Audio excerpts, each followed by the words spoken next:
Right, this is an update on my earlier video from this morning.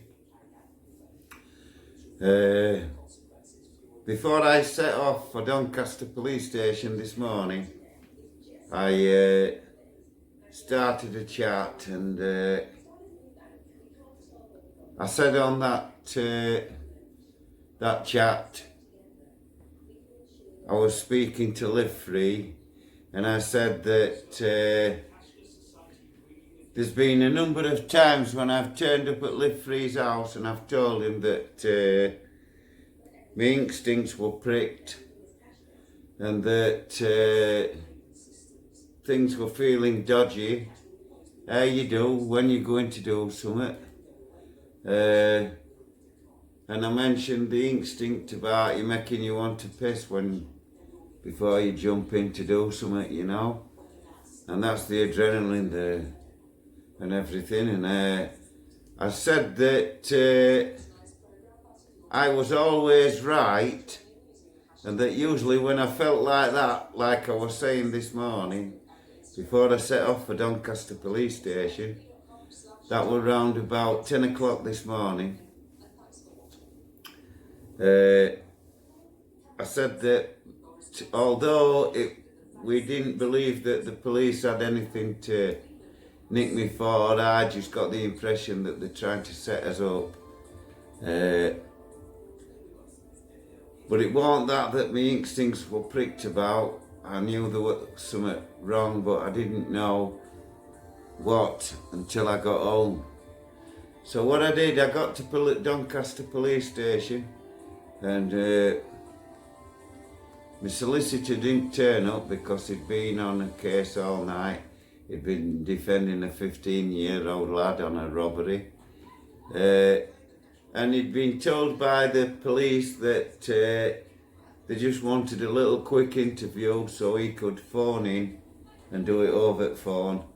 Because they just wanted to give me some equipment back, cancel all my bail conditions, and tell me what equipment they were going to be keeping.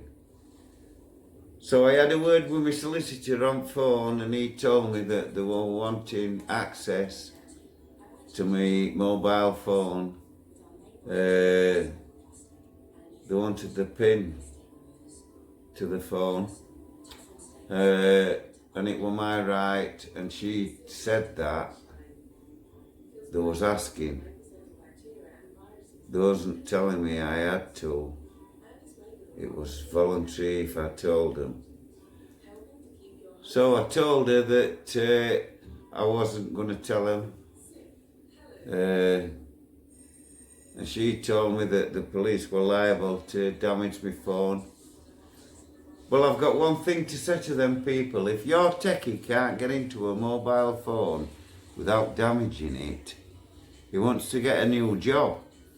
Because I know lads that work computers every day, and they would be on my phone in 2 minutes. 2 minutes. So shame on you if you have to damage my phone. Shame on you. If you have to be that petty because you can't put me away and you can't charge me with anything. And what it is, they want to get access to see what's on my phone, to see what other videos are on my phone. So they want to try and use my videos against me. So what I want to say to you people is, if I've done anything on my videos that is unlawful, why haven't the police who have attended on most of my videos arrested me at the time? If they are knowingly allowing me to commit further offences, then they are committing conspiracy to allow me to commit offences. And I accept, I could have asked the ladies and the officers the same questions in a more respectful manner. And me and Live Free had already discussed this, and Live Free deals with them with the officers in a totally different manner. And I accept that he is still exposing the corruption that I expose, and I have to do it in a more respectful manner. I can't go accusing any officers unless I know them officers to be guilty. So, now what I should be doing then is exposing the officers that I do know, yes? I should name them, shouldn't I? Yeah? But that would make me a grass. And I'm not a grass. I'm no grass. But I know you. I know you. Can you not remember me? I didn't have my beard then. I know you. Have you ever been to Durham? Well, that's what man said to me. And that was the man that I was banged up with in Durham, that I've told you about on another video. When me and Paul Sykes got shanghaied to Durham towards the end of 79. No, it was before that. It was before that. I would say it would be mid 78. No, mid 79, so. Mid 78, sorry. Yes, it was mid 78.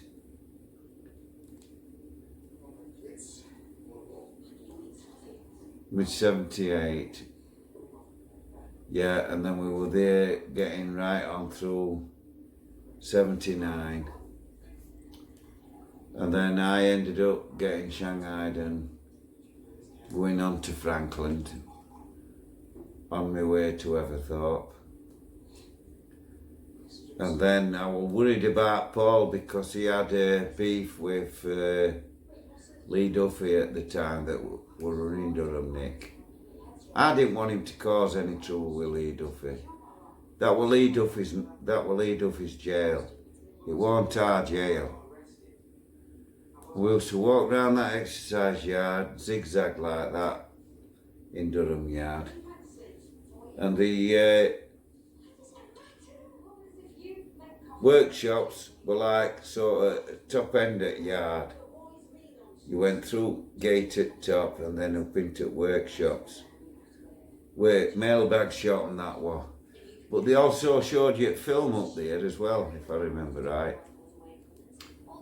Well, after I went down block and refused to get banged back up with that loony in my cell. I know you.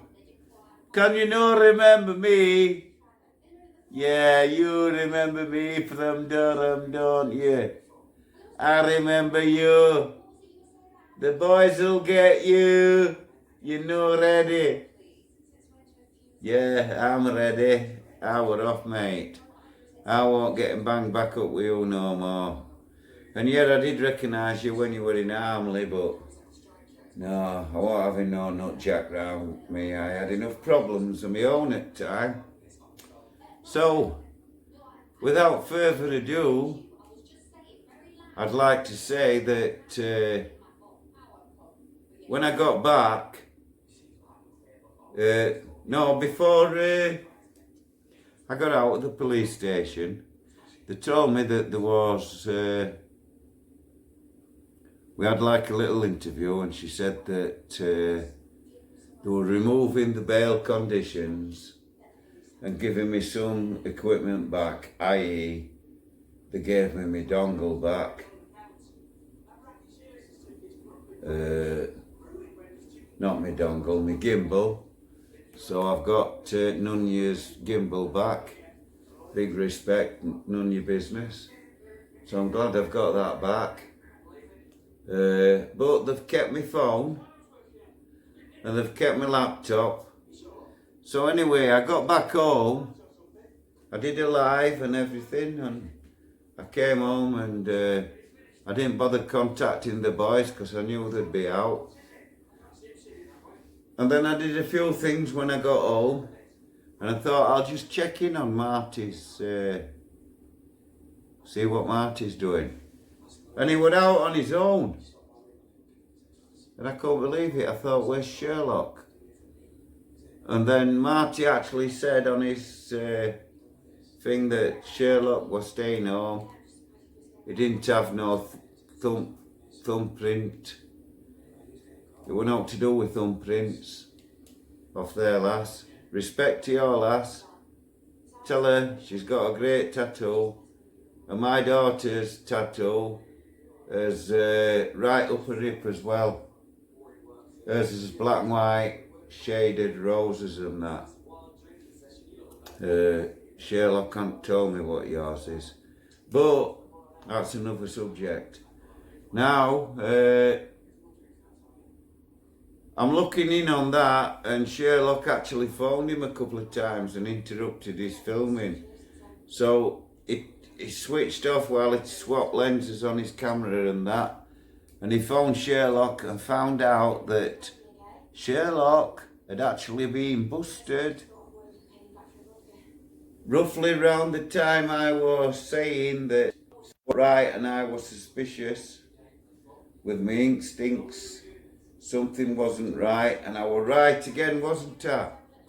They busted Sherlock Jones for filming equipment.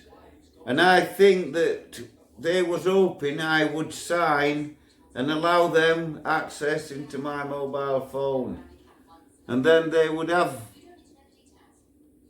evidence of my phone and evidence of Sherlock's. And I'm guessing they'll be going to see Live Free and Marty Blackberry. But I've rang Marty, and he said he was going to ring me back, but he hasn't rung me back yet, so I'm hoping that he still will. But I just thought I'd take this opportunity to say that my instincts this morning was right again. Something wasn't right.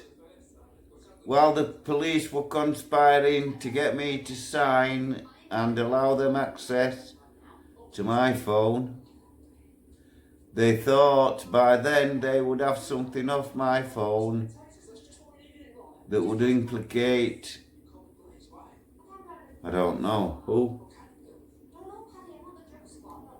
Well, they've done Sherlock, they've done me, they've kept my equipment, they've gave me my gimbal back, but I've told them that phone's an £1,100 phone. It's the new Samsung S10 5G Plus.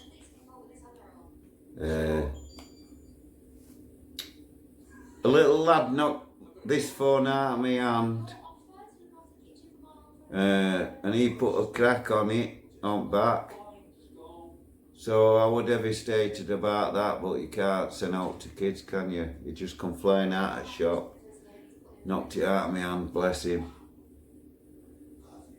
His mum apologised and that, but what can you say? Kids are kids, aren't they? So I was devastated, but it was just a crack. I thought, it's not. So then I put it in my pocket to jump over this rail.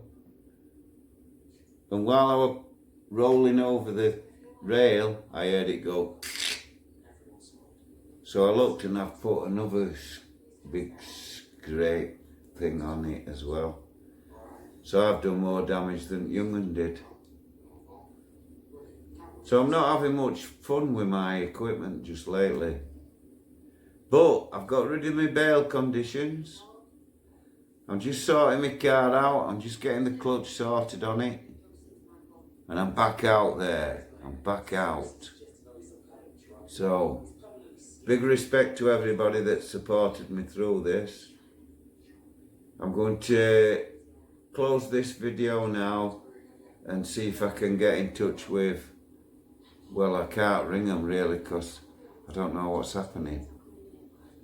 I don't know if they've been arrested or what.